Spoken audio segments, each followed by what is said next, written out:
स्पर्श कहता मैं नहीं करूंगा, बैंक कहता मैं नहीं करूंगा, तो कौन पे करेगा? मैं करवाऊंगा आपका पे। आगे वीडियो में बने रहिएगा।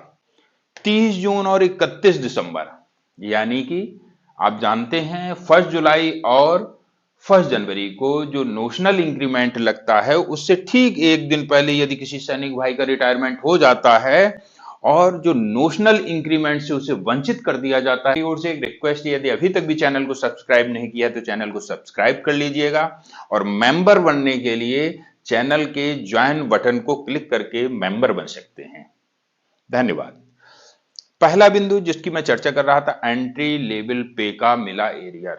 बिल्कुल आप सही सुन रहे हैं, एक सैनिक भाई जिन्होंने हमारे चैनल के माध्यम से एंट्री लेवल पे की कार्रवाई को करवाया, अपने शिकायत को अपने पेंशन कार्यालय को भिजवाया, नतीजा 2006 का जो एंट्री लेवल पे था वो इनका एडजस्ट होके आ गया है और इन्हें एरियर 81,654, स्क्रीन के माध्यम से भी आप स्क्रीनशॉट को देखेंगे, 81,654 रुपए का इनके खाते में एरियर क्रेडिट किया गया है और जो इनका एंट्री लेवल पे था वो एडजस्ट होने से इनकी पेंशन में बढ़ोतरी हो गई है। दूसरा पॉइंट, 2006 के बाद हवलदार रैंक जो 24 साल सर्विस करके रिटायर्ड हुए हैं, अधिकांश सैनिक भाइयों को यह नहीं पता है कि एमएसीपी थर्ड उनका एडजस्ट हुआ भी है या नहीं हुआ है। वर्तमान में जो आ रहे हैं उनको तो सबको पता रहता है, क्योंकि जब से पेंशन स्लिप निकलने लगी है ना हर महीने वाली, तो उसमें शो हो जाता है कि एमएसीपी थर्ड एडजस्ट हुआ है कि नहीं हुआ, उसमें लिख के आने लगता है। परंतु पुराने समय में 2006, 8, 9, 10 उस समय ये पेंशन स्लिप हर महीने वाला कॉलम नहीं हुआ करता था, जिसके कारण से उन्हें पता ही नहीं चल पाता था। 2006 के बाद 24 साल सर्विस करके जो सैनिक भाई रिटायर्ड हुए हैं, यदि उनको एमएसीपी का बेनिफिट नहीं मिल रहा है, ऐसी कंडीशन में वो अपने पेंशन कार्यालय को सबसे पहले अपने रिकॉर्ड ऑफिस को पत्र भिजवाएं, चाहे तो आप जिला सैनिक कल्याण बोर्ड के माध्यम से भिजवाएं या फिर स्वयं ही आप लिख करके पत्राचार करें या फिर ऑनलाइन ग्रीवांस के माध्यम से भी अपने इस हक को प्राप्त कर सकते हैं। यदि आपको समाधान ना मिले तो आप मुझसे संपर्क कर सकते हैं। एमएसीपी थर्ड लागू होने से आपको नायब सूबेदार की पेंशन मिलना स्टार्ट हो जाएगी। फिक्स मेडिकल अलाउंस, जिन सैनिक भाइयों का ईसीएचएस कार्ड नहीं बना हुआ है, शुरू से ही उनको फिक्स मेडिकल अलाउंस का पैसा हर महीने उनकी पेंशन स्लिप में एडजस्ट होके आता है और उनके खाते में 1,000 रुपए फिक्स मेडिकल अलाउंस का क्रेडिट भी किया जाता है। यदि आपको नहीं मिल रहा है और आपका माइग्रेशन स्पर्श में हो चुका है तो स्पर्श पोर्टल को लॉगिन करने के पश्चात वहां पर एफएमए के ऑप्शन को सिलेक्ट करिएगा। यदि आप लेना चाहते हैं या नहीं लेना चाहते हैं, वहां पर दोनों ऑप्शन दिए गए हैं।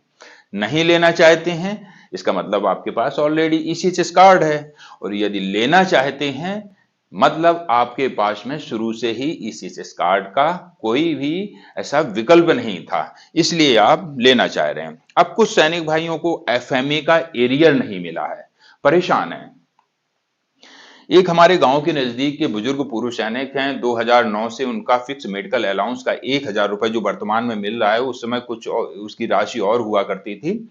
तब से लेकर के वो लगातार पत्राचार कर रहे हैं और अभी तक भी उनको एफएमए का ना तो अमाउंट मिल रहा है और ना ही पिछला बकाया पैसा मिला है।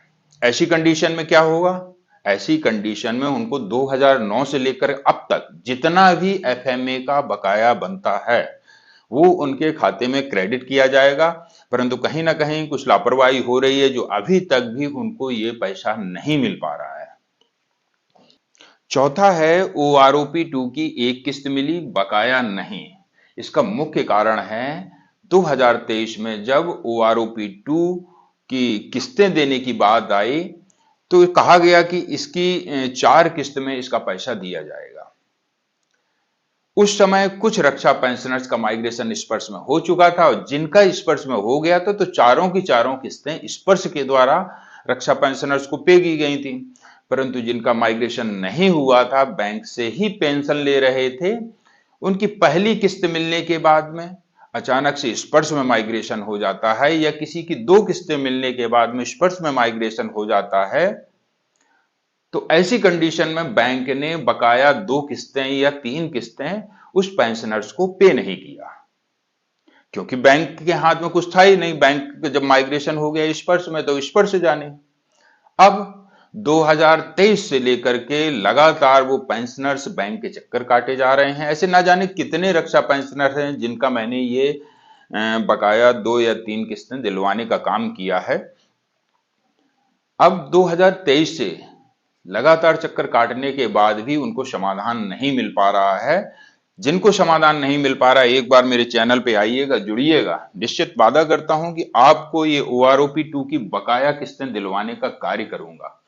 क्योंकि जब आप स्पर्श को लिखेंगे तो स्पर्श बोलेगा कि भैया 2023 में आप तो बैंक से पेंशन लेते थे, वो भी टाल मटोली कर देते हैं। दूसरा बैंक कहता है कि भैया अब हमारे पास में आपका कुछ डेटा ही नहीं, तो मैं आपको कैसे पे करूं। इस प्रकार की लापरवाही देखने को मिल रही है परेशान ओवरऑल रक्षा पेंशनर से। पांचवा, 30 जून और 31 दिसंबर को रिटायर्ड कर्मचारियों को नोशनल इंक्रीमेंट। आपने बिल्कुल सही चुना। एक तो 1 जनवरी और दूसरा 1 जुलाई को नोशनल इंक्रीमेंट दिया जाता है। कुछ सैनिक भाइयों का देखने में आया है रिटायरमेंट की जो तिथि थी नोशनल इंक्रीमेंट लगने से ठीक एक दिन पहले की थी। ऐसी कंडीशन में भारत सरकार का एक लेटर भी है और कोर्ट का आदेश भी है कि उस सैनिक को इस नोशनल इंक्रीमेंट से वंचित नहीं किया जाएगा। जो इंक्रीमेंट लगने की डेट से ठीक एक दिन पहले यदि रिटायर हो जाता है तो उसको इस नोशनल इंक्रीमेंट से वंचित नहीं किया जाएगा। जिनका इंक्रीमेंट की डेट से ठीक एक दिन पहले रिटायरमेंट हुआ है और उनका नोशनल इंक्रीमेंट एडजस्ट नहीं हुआ है, कृपया करके आप उस लेटर को भी देखिएगा स्क्रीन के माध्यम से, अपने जिला सैनिक कल्याण बोर्ड के माध्यम से कार्रवाई करवाइएगा। निश्चित तौर पर आपको ये इंक्रीमेंट मिलेगा। मैं हमेशा अपने इस चैनल के माध्यम से आप लोगों को जागरूक करता हूं कि पेंशन के संबंध में थोड़ा सा अपने आप को जागरूक बनाइएगा। और आपको लगता है कहीं भी किसी भी तरीके से यदि आपकी पेंशन में कोई त्रुटि है या फिर अप एंड डाउन पेंशन आ रही है, तो उसके लिए यदि आप स्वयं नॉलेज नहीं रखते हैं तो अपने नजदीकी जिला सैनिक कल्याण बोर्ड से संपर्क करिएगा या किसी अन्य सैनिक साथी से भी परामर्श करके अपने सही हक को जानने का प्रयास कर सकते हैं। और यदि आपको नहीं मिल रहा है वो हक तो आपको ही प्रयास करना पड़ेगा। चाहे तो आप जिला सैनिक कल्याण बोर्ड के माध्यम से पत्र भिजवाएं या स्वयं भिजवाएं या फिर हमारे चैनल से जुड़कर के भी अपने इस हक को प्राप्त कर सकते हैं। और कुछ एक रक्षा पेंशनर्स जिनकी लापरवाही की वजह से आज उनको हक नहीं मिल पाया है वो मात्र 10% हैं। आगे मैं उनसे यही कहूंगा, थोड़ा सा आप भाग दौड़ करिएगा, अपने हक को प्राप्त करिएगा, क्योंकि घर बैठे आपको ये पैसा कोई नहीं देने वाला है। अगले वीडियो में फिर मिलूंगा, तब तक के लिए जय हिंद, जय भारत, धन्यवाद।